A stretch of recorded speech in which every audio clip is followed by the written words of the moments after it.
dans une fiction, il y a un contrat de travail qui est passé entre l'acteur et la production. Dans un film documentaire, non. Il n'y a pas de contrat de travail. Il y a une sorte de, on pourrait dire, de pacte de confiance. Par exemple, au fond, là, si ça se passe mal, je pourrais dire « Oh, ça suffit, j'en ai assez, arrêtez, je ne veux plus vous voir ». Je peux le faire.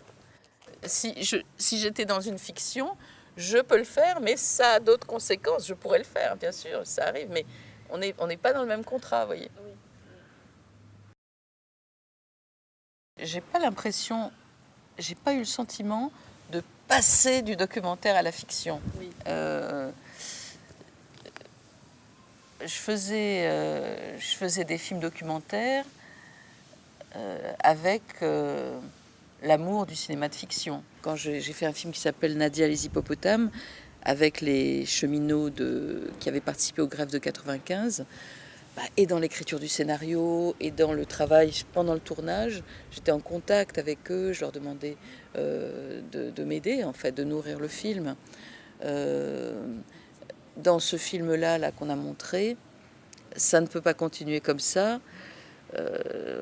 J'étais tout le temps à lire des articles sur la situation économique aujourd'hui, à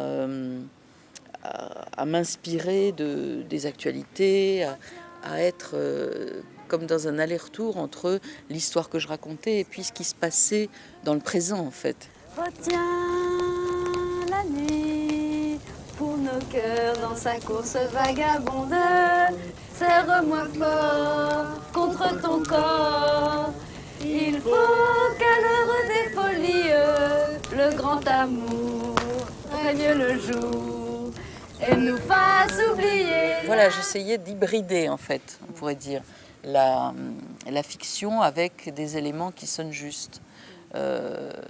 Comment est-ce qu'on peut donner le sentiment que c'est l'Élysée alors qu'on n'a pas du tout les moyens, ni la possibilité de tourner à l'Élysée, ni les moyens financiers, en fait, de faire un décor qui soit l'Élysée. Alors avec certains éléments, un élément qui fait écho avec le vrai Élysée. On pourrait dire que, voilà, dans Chronique d'une banlieue ordinaire, alors en particulier, le dispositif, il est théâtral, en fait, quasiment. C'est-à-dire que les appartements où reviennent les gens, c'est comme un plateau pas de télévision, mais de théâtre presque. On leur met un micro et puis on leur dit de se déplacer et nous, on va les suivre. Et en fait, les acteurs au théâtre sont maîtres du plateau au moment où la pièce commence. Et donc là, c'était un peu cette idée-là, en fait. C'est-à-dire, c'était de les rendre maîtres de leur séquence. Mais je n'écrivais pas les textes dans le sens d'un texte qu'il fallait respecter. J'écrivais avec eux comme une sorte de grille de ce dont ils allaient parler. Et je ne leur demandais pas d'apprendre par cœur le texte. C'était pas du tout ça.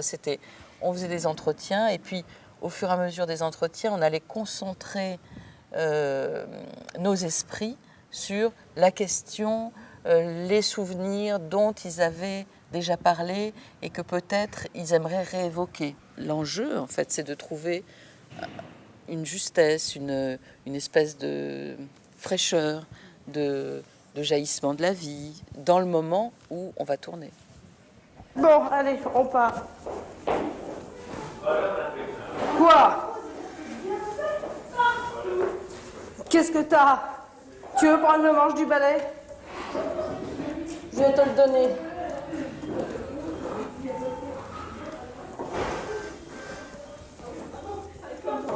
Hey, il y en a une, elle est venue avec quoi, là, hier, dans la salle, là? Elle n'a qu'une bouteille d'eau avec une bouteille d'encre? J'ai l'impression que dans le rapport avec les personnes qu'on filme, au moment où on les filme, ce sont des personnes. Quand on pense au film et quand on le construit au montage, on va travailler d'une façon fictionnelle, en fait. Et là, ça va être des personnages. Et puis, quand le film est projeté, j'ai l'impression que pour les spectateurs, ce sont des personnes et des personnages.